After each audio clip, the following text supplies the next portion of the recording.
All right. To begin your wrist and finger evaluation, you start by clearing the cervical spine. So if I can have you look up at the ceiling for me, flexion, good. Now rotate your head towards the mirror over there. Rotation, now look back at me here. Rotation, good. Now touch your right ear to your right shoulder like so. Side bend, opposite ear, opposite shoulder. Side bend, good. And now touch your chin to your chest, look down, flexion, good. Okay, from here, you do active elbow range of motion. So if I could have you perform elbow flexion like so, good, and extension, good. Then active wrist range of motion. So if I can have you perform flexion, extension, good. Now radial and ulnar deviation, good. Okay, and then we go through our passive ranges of motion with the elbow and wrist. So from here, passive elbow flexion, extension, good. Now for the wrist, flexion, extension, and then radial and ulnar deviation. Now if you were to suspect a fracture, here you would put in your fracture testing, so your squeeze test for the radius and ulna. You would squeeze, and that would increase any pain if there was a fracture. And then your compression and distraction test. You support at the distal portion of radius and ulna. And here, if you can put your hand in a fist like that. And you would compress and distract, pushing and pulling. Compression would provide would exacerbate the pain. Distraction would alleviate the pain.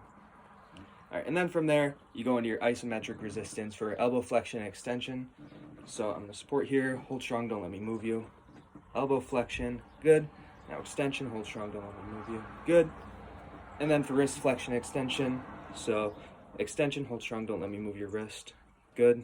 Now flexion, hold strong, good. Now you do the same for supination and pronation. So I'm gonna basically shake your hand, and you're gonna try to resist me. So there we go, pronation and supination, I'm gonna pull, good. Okay, so moving on to special testing here, we'll start by testing the radial and ulnar and radial collateral ligaments of our hand, of our wrist, by doing valgus and varus stress testing. So we'll start, good. Okay, very good.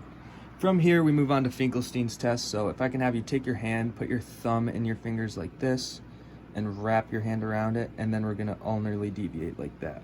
That'll produce pain in the tendons right here. From here, we move on to Watson's test. So I'm actually gonna move your arm up, if you can move the camera up as well here. So Watson's test, you would be grabbing the scaphoid and putting your pinky on the scaphoid and lunate while passively flexing. Here you would be looking for a clunk while you flex or while you return to a normal position. All right, and then back down here. All right, from here, TFCC compression test. So I would passively extend and ulnarly deviate, which will compress the TFCC. And then we move on to carpal tunnel. So for carpal tunnel, here, I'm gonna grab here now. If I can have you take your back of your hands and put them together like that, perfect. You would have them in that position for about a minute to reproduce pain. And then Tinel's sign, if I can have your wrist again. Good, now back on the other side.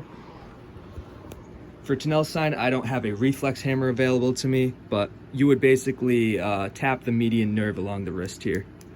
Looking for a reproduction of pain and reflexes as well. And now moving on to the fingers and thumb. First, active finger range of motion. So if I can have you flex and extend your fingers fully just a couple times, make sure that's all good. All right, good. Now you would go through passive ranges of motion with each finger, fully flexing and extending each finger to its full range of motion. Now, if you were to suspect a trauma or a fracture here, you would perform the compression test on each finger or the suspected finger, compressing the phalangeal joints in there. Okay, good. From here, you could also do this with the thumb as well, if necessary. From here, we go into isometric testing of our hands. So if I can have you shoot out your fingers like this, good. Now you're gonna hold against me here. Here we're testing the distal extensor tendons. All right, very good. All right, now hand like this. Now to test our flexor tendons, we want to make sure we test profundus and superficialis. So if I can have you sort of like claw like that for me. Now, good. Now, hold strong against me here. Good. This is testing the integrity of profundus. Good. And then more in the middle of the finger, in the middle of the phalanx, you would push down to test the integrity of superficialis. Very good. Now from here, we would go to our thumb and test abduction and adduction. So hold strong against me. Good, that's adduction, but that's more opposition. And then abduction, hold strong against me here. Very good. Now from here, go on to our finger collateral ligament test. So flip that hand back over for me. So for each finger, you would perform a collateral ligament test, testing the collateral ligaments here by applying a valgus and varus stress to each finger to ensure the integrity of the joints. Very good. And lastly, our thumb UCL test. So here, you would extend the thumb out like so, testing the integrity and stretching out the UCL there. All right, awesome.